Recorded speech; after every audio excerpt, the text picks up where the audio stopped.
O pasado luns, o Pleno Pobrense aprobaba os proxectos a incluir no Plan de Obras e Servizos da Deputación, entre eles a dotación dunha pista cuberta no Estadio da Alta, que suporá un investimento de máis de 300.000 euros.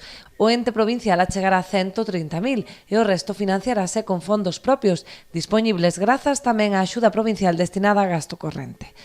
O importe total da obra son 314.000 euros, que se financiarán con 184.000 de fondos propios do Concello e 191.000 da Diputación, do préstamo, 130.000, perdón, do préstamo provincial.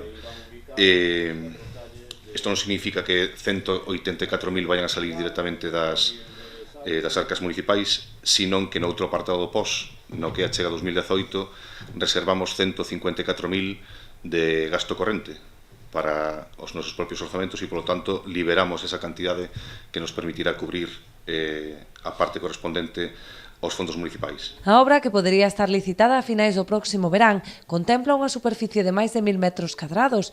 Dada a amplitude do novo módulo, optouse pola súa construción en formigón armado prefabricado para minimizar así os custos de construción e posterior mantemento.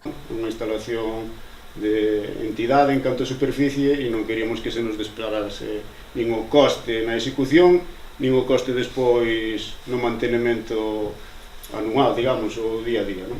Por eso utilizamos estes materiales. Despois, neste testeiro, vais a resolver a entrada conxunta, tanto a instalación do módulo, como evidentemente o Estadio da Alta. Ademais de 4 calles para velocidade, contará cunha pista para saltos e lanzamento. Situarase a entrada do estadio e dotarase dunha cristaleira de xeito que exista comunicación visual coas pistas exteriores. Unha vez comezada, a obra contará cun prazo de execución de 6 meses.